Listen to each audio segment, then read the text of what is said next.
સવારમાં પરેડમાંથી ઘોડા આવ્યા પછી માલિશના સમયે સૌપ્રથમ એને પાણી પીવડાવવું. જો મિત્રો, સૌપ્રથમ ખાસ યાદ રાખવાનું કે પાણી ઓછું હોય તો બીમારી થાય એને, એટલે કોલિક થવાના પ્રશ્નો વધારે રહેતા હોય. એટલે ખાસ કરીને ઘોડાને આપણે મેન પાણી જેટલું પીશે આપણું અશ્વ જળવાઈ રહેશે. ખૂબ જ સારો સમય સુધી આપણે સાથ આપશે. મેન પાણી, જો પાણી પીતું હોય એટલે આપણે અવાજ કરવાનો નહીં બિલકુલ. જો આપણે સવાર મોર્નિંગમાં ઘોડાને માલિશ કરતા હોય તો માલિશનો સામાન ખરેરો, એની હઠી, પછી ખાસ કરીને કોતરણી અને આ બ્રશ અને આ રૂમાલ, આ વસ્તુ આપણે ફરજિયાત ઘોડાને માલિશમાં જ્યારે જતા હોય તો આ 5 વસ્તુ ફરજિયાત આપણે રાખીએ. તો સૌપ્રથમ આપણે કોતરણીથી પગ ખોતરવાના. ખાસ કરીને પેલા પગ ખોતરી આપણે જુઓ તમે આ.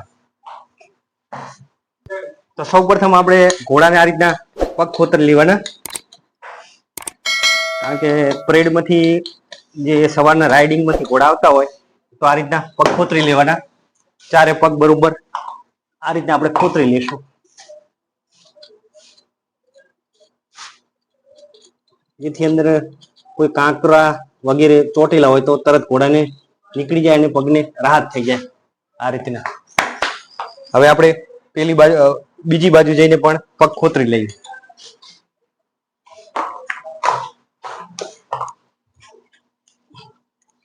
ડાયલી છે અને આ રીતની કાંકરી હોય નાની નાની, જો આવી કાંકરીઓ નીકળે અંદરથી. ખાસ કરી ખોતરવાનું કારણ જ આ છે કે આપણે અંદર કોઈ કાંકરી હોય તો નીકળી જાય.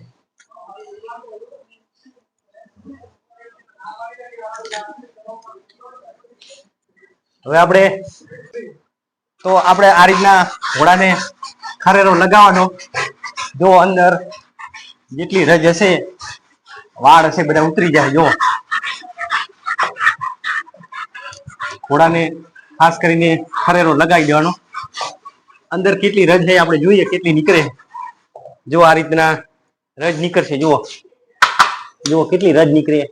આ ખાસ કરીને આપણે આ તકેદારી રાખવાની. ઘોડા ચલાવીને આવ્યા પછી 1 કલાકનો માલિશનો સમય હોય ત્યાં આપણે આ રીતના સંપૂર્ણપણે આપણે ખરેરો પેલો લગાવી દેવાનો. જો અંદર કેટલી રજ નીકળે. જુઓ આ મિત્રો, રજ નીકળે અંદર. આ ખરેરાનું કામ પૂર્ણ થયા પછી આપણે હથીથી પણ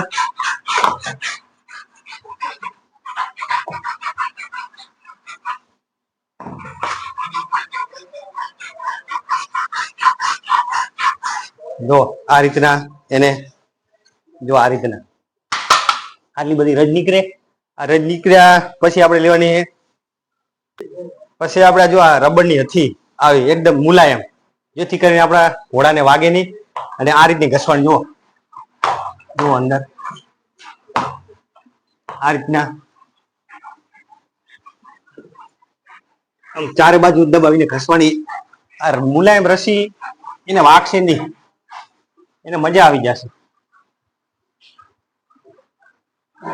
અને આ રબરની ના હોય તો કાથીની દોરીની પણ આપણે હથી ચાલે.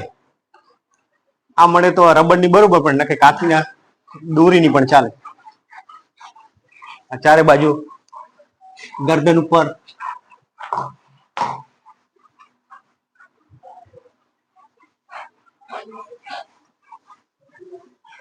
આવી રીતે ચારે બાજુ આપણે હથી લગાવી દઈશું. જો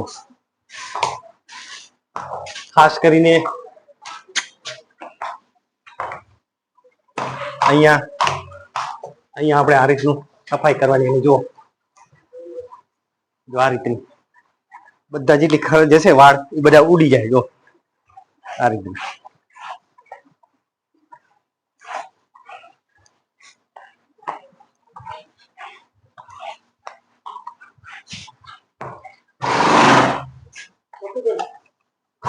આ રીતની કરવાની. જો ઘોડાને આ રીતે આમ, ખાસ કરીને વધારે મોમેન્ટ ઉપર ઘોડાને વધારે લોડ પડતો હોય તો આ રીતના બંને હાથે આ આ રીતે સાફ કરવાનો, આ રીતે માલિશ કરવાની. ખાસ કરીને જોઈન્ટનો ભાગ આ રીતના આપણે સફાઈ કરવાની. પછી પાછળના પગે પણ જુઓ આ રીતે જુઓ, આ રીતના પગ મુકાવા દેવાનો, આ રીતની માલિશ કરવાની. ખાસ કરી આ રીતની માલિશ થઈ ગયા પછી આપણે તો માલિશ થઈ ગયા પછી જો આ કાનની સફાઈ આ રીતે કરવાની. આ રીતે પકડી ડેલી સફાઈ કરવાની. જો અંદર આવો મેલ નીકળે, જો કાનની સફાઈ કરવાની ઘોડાને.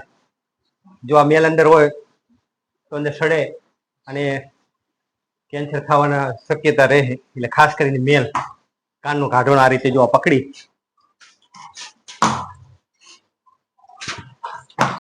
ને વારા ફરતી પકડી જો આ રીતના જો અંદર અંદર મેલ જો આવો મેલ નીકળે અંદર કાન. એટલે ખાસ કરીને જયારે આપણે માલિશ કરતા હોય ને કાનમાં મેલ ને હાથ ફેરવી નાખવાનો, તે અંદર જીવાણુ ના પડે. અને ખાસ કરીને જો આવો ઇન્ફેક્શન થાય તો કરીને આપણા હર્ષોને ડેલી કાન સફાઈ કરવાની. કારણ કે રાઇડિંગમાં આવતા હોય એટલે કાનની સફાઈ પણ જરૂરી. જો આ વિડીયો તમને ગમ્યો હોય તો એક લાઈક કરજો.